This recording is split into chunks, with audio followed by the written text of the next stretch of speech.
Assalamualaikum warahmatullahi wabarakatuh. Selamat siang. Saya Dioktora akan menjelaskan tentang sistem operasi.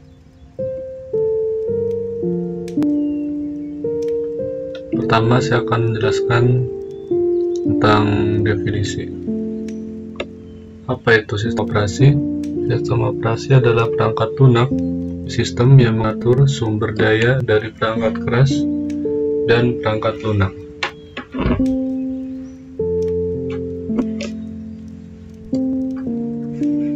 Tanpa sistem operasi, pengguna tidak dapat menjalankan program aplikasi pada komputer mereka, kecuali program booting saja. Secara umum, sistem operasi adalah software pada lapisan pertama yang ditempatkan pada memori komputer pada saat komputer dinyalakan, sedangkan software-software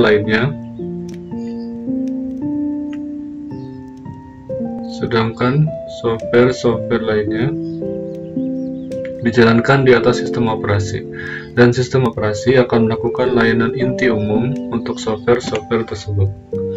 Layanan inti umum tersebut seperti akses ke disk, manajemen memori, scheduling task, dan antarmuka user. Nah, ini ada manajemen proses, penjadwalan tugas, antarmuka, dan lain-lain. Sehingga masing-masing software tidak perlu lagi melakukan tugas inti umum tersebut, karena dapat dilayani dan dilakukan oleh sistem operasi. Biasanya, istilah sistem operasi sering ditujukan kepada semua perangkat lunak yang masuk dalam satu paket dengan sistem komputer sebelum aplikasi-aplikasi perangkat lunak lain terinstall. Sistem operasi adalah perangkat lunak sistem yang bertugas untuk melakukan kontrol dan manajemen perangkat keras, serta operasi-operasi dasar sistem, termasuk menjalankan perangkat lunak aplikasi seperti program-program pengolah kata, pengolah angka, dan pelamban web. Secara umum, sistem operasi adalah perangkat lunak pada lapisan kedua setelah hardware, sedangkan software-software lainnya dijalankan setelah sistem operasi. Yang berikutnya ditujukan kepada user.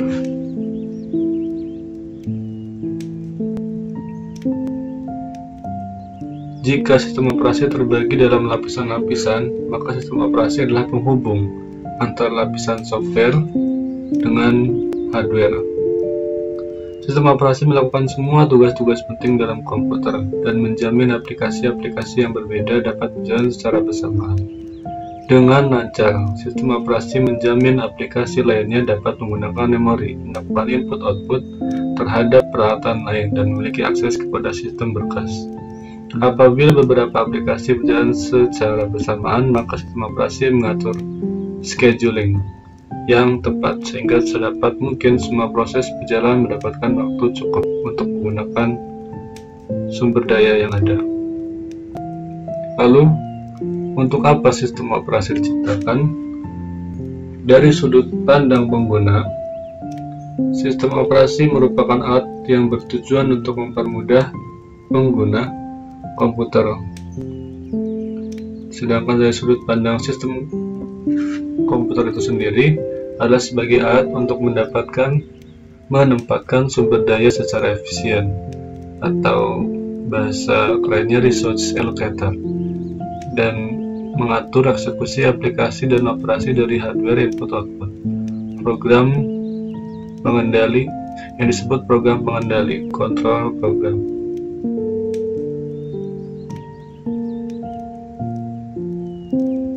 Jadi, dari sudut pandang tujuan sistem operasi itu sendiri, sistem operasi dapat dipandang sebagai alat yang membuat komputer lebih nyaman digunakan untuk menjalankan program aplikasi dan menyelesaikan masalah pengguna. Tujuan lain sistem operasi adalah membuat penggunaan sumber daya komputer menjadi efisien. Pembuatan sistem operasi disesuaikan dalam 3 sasaran utama, yaitu kenyamanan, di mana membuat pengguna komputer menjadi lebih nyaman atau user friendly. Yang kedua, efisien. Pengguna penggunaan sumber daya sistem komputer secara efisien. Yang ketiga, mampu berevolusi. Sistem operasi harus dibangun sehingga memungkinkan dan memudahkan untuk dikembangkan menjadi lebih baru atau beradaptasi dengan zaman. Sebenarnya, apa fungsi sistem operasi?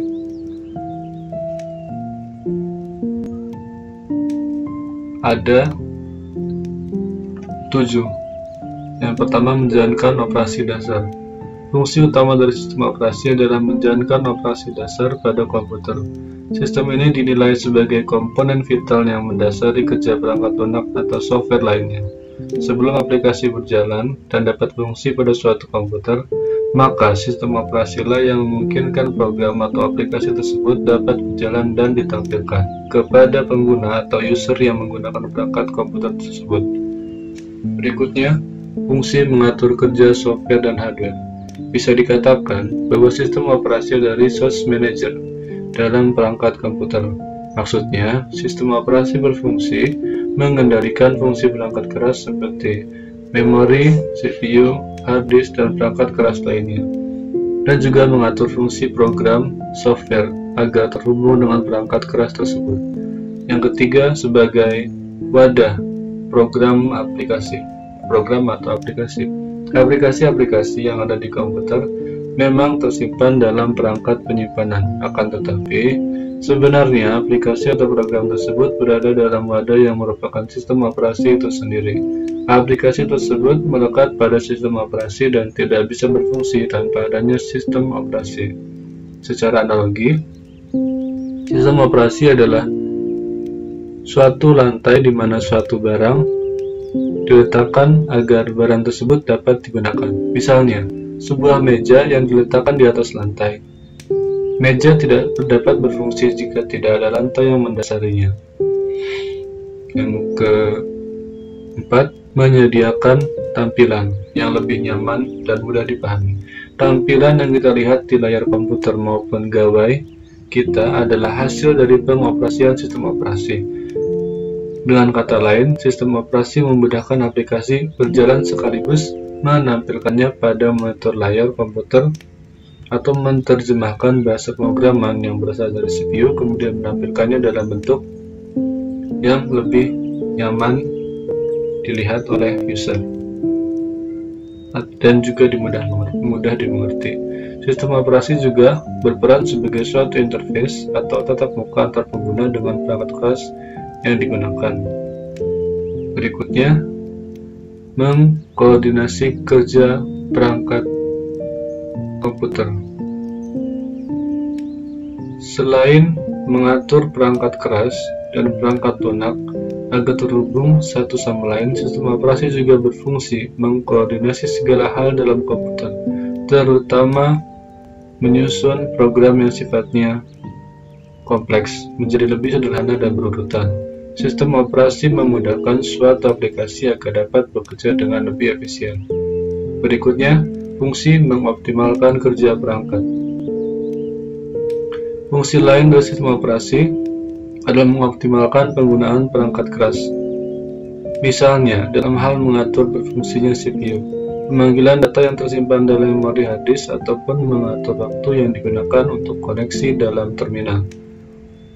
Yang terakhir, fungsi mengawasi dan melindungi jalannya suatu fungsi program. Sistem operasi memungkinkan user yang memiliki hak untuk mengakses komputer menjalankan suatu program dan mengendalikan siapa yang bisa mengakses program tersebut, atau yang dikenal sebagai fungsi gatekeeper. Tidak hanya mengendalikan user dalam mengakses sistem atau program, sistem operasi juga mengawasi segala hal yang dilakukan user dalam mengakses sistem program dalam komputer. Semua file yang tersimpan dalam komputer juga dilindungi oleh sistem operasi dan hanya bisa diakses oleh orang yang berhak mengaksesnya. Berikutnya, kita ke sejarah dan perkembangan sistem operasi.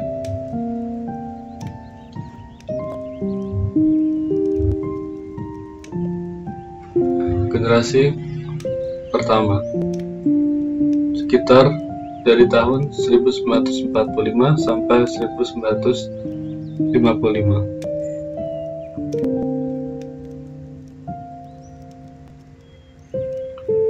Generasi awal ini merupakan perkembangan awal komputasi elektronik sebagai pengganti sistem komputasi mekanik.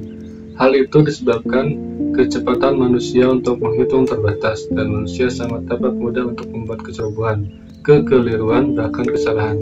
Pada generasi ini belum ada sistem operasi, maka komputer sistem diberi instruksi yang harus dikerjakan langsung oleh pengguna. Nah, ini beberapa ciri-ciri komputer generasi pertama, di mana belum ada sistem operasi, masih menggunakan teknologi vacuum tube, belum dapat diandalkan, hanya menggunakan mendukung satu bahasa mesin, sangat mahal, dan lain-lain. Yang kedua, komputer generasi tahun 1955 sampai sekitar 1965. Di sini masih belum ada sistem operasi ya, tapi sudah menggunakan komputer pada generasi kedua ini sudah menggunakan transistor. Ukurannya lebih kecil, lebih dapat diandalkan dari generasi sebelumnya. Juga menggunakan konsumsi listrik yang lebih sedikit, lebih cepat dari generasi sebelumnya, tapi tetap masih sangat mahal. Itu ciri-ciri komputer generasi kedua di mana belum ada sistem operasi. Yang generasi komputer tahun 1965 hingga 1971, ini generasi komputer ketiga. Sistem operasi pada generasi ini dikembangkan untuk melayani banyak pemakai, di mana para pemakai berkomunikasi lewat terminal secara online ke komputer. Operating system menjadi multi-user, maksudnya digunakan oleh banyak pengguna sekaligus, multi-programming, dan multitasking.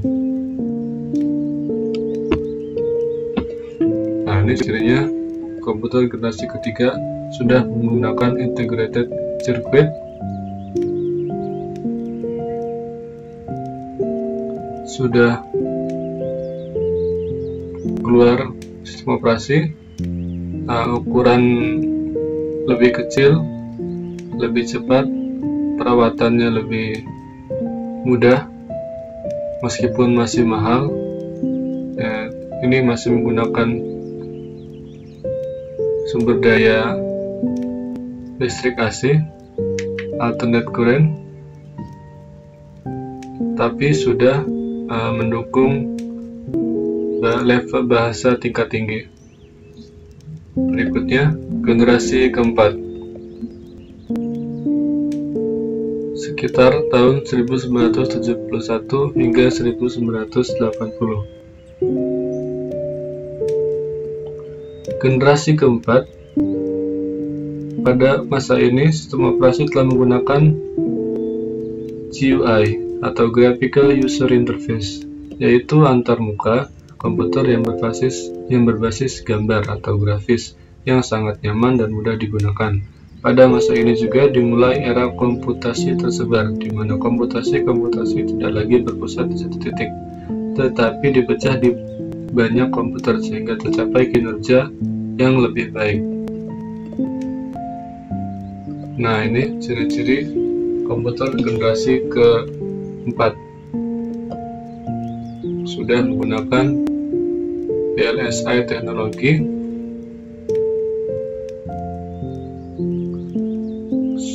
sudah semakin murah harganya, sudah ada yang portable, ukuran semakin kecil,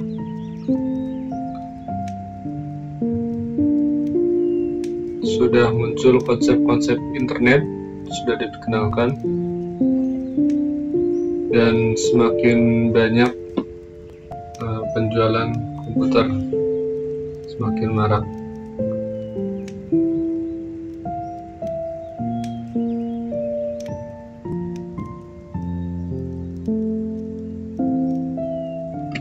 Berikutnya generasi kelima, sekitar tahun 2000 hingga sekarang.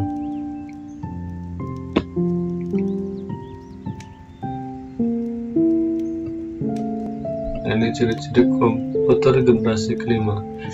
Sistem operasi yang berada dalam sebuah operating system dan operating system bergerak pada perangkat bergerak sudah ada di tahun ini seperti Pocket PC, laptop, notebook, dan netbook.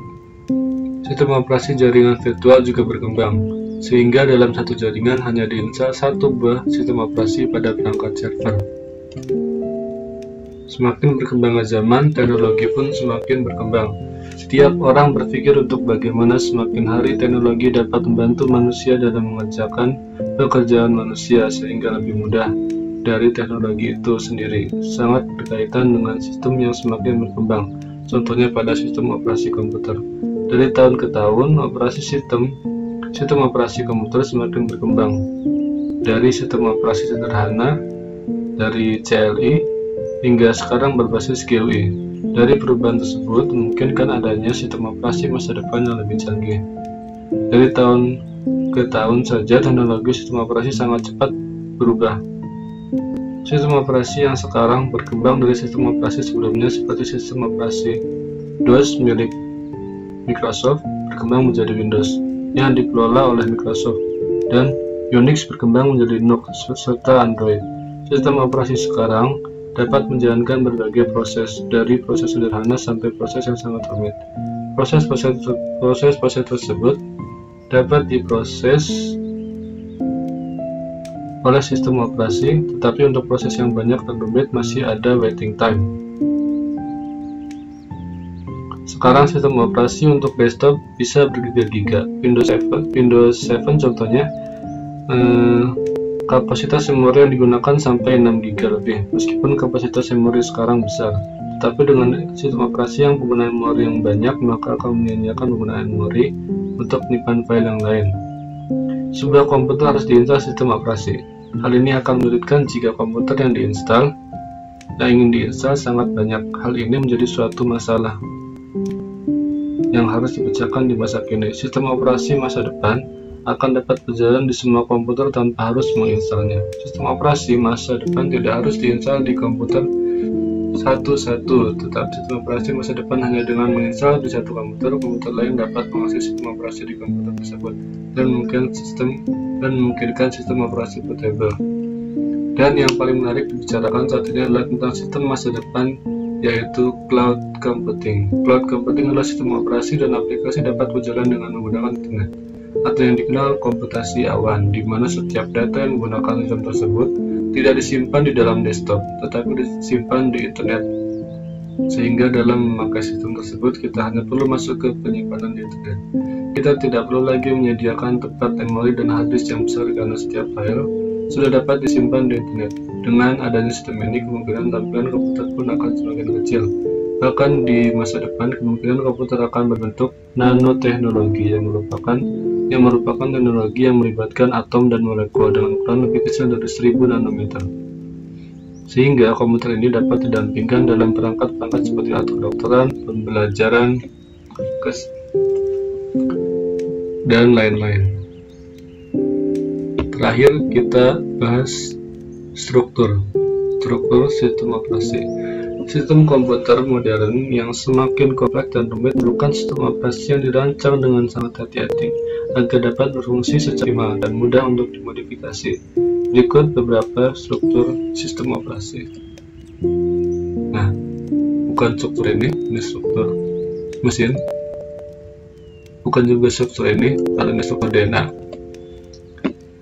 Saya cari gambarnya di Google, nggak ada. Jadi saya langsung menggunakan teks saja. Sini saya akan menjelaskan 1, 2, 3, 4, 5, 6 struktur sistem operasi. Oke, yang pertama adalah struktur sistem sederhana. Contoh dari sistem operasi ini adalah Microsoft DOS dan Unix. Microsoft DOS merupakan sistem operasi yang menyediakan fungsional dalam ruang yang sedikit sehingga tidak dibagi menjadi beberapa modul. Sedangkan Unix menggunakan struktur monolitik, di mana prosedur dapat saling dipanggil oleh prosedur lain di sistem bila diperlukan. Ini sedikit ada penjelasan kernel. Paragraf kedua, berikut langsung kita ke kelebihan struktur sederhana.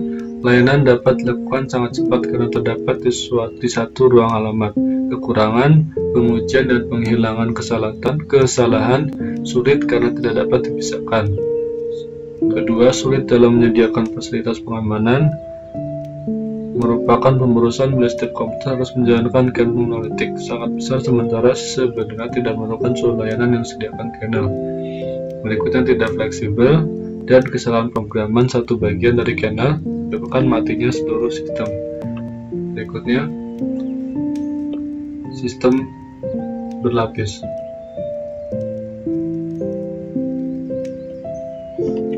Nah, ini struktur sistem berlapis pada dasarnya dibuat dengan cara membentuk sistem operasi menjadi bentuk lapisan-lapisan dengan menggunakan pendekatan top-down.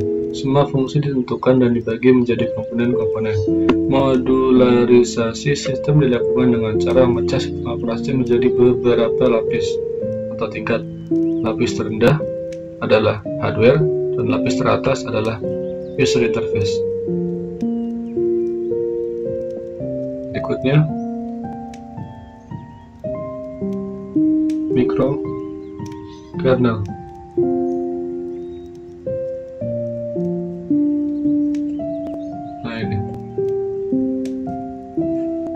Metode struktur ini adalah menghilangkan komponen-komponen yang tidak diperlukan dari kernel dan mengimplementasikannya sebagai sistem dan program-program level user. Hal ini menghasilkan kernel yang lebih kecil. Fungsi utama dari jenis ini adalah menyediakan fasilitas komunikasi antara program klien dan bermacam pelayanan yang berjalan pada ruang user. Kelebihan, kemudahan dalam memperluas sistem operasi, mudah untuk diubah ke bentuk arsitektur baru, dan kode yang kecil dan lebih aman.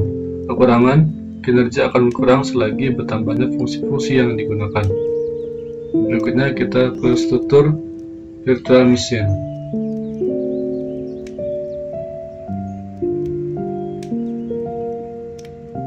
Nah, ini gambarnya.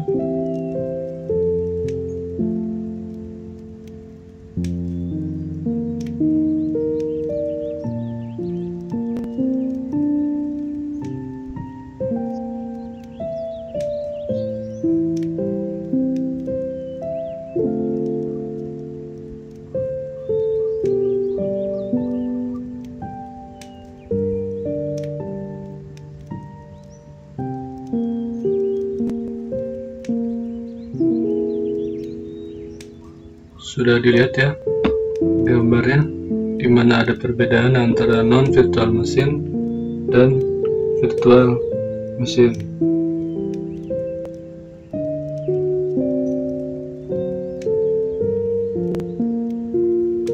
Baik, akan saya jelaskan.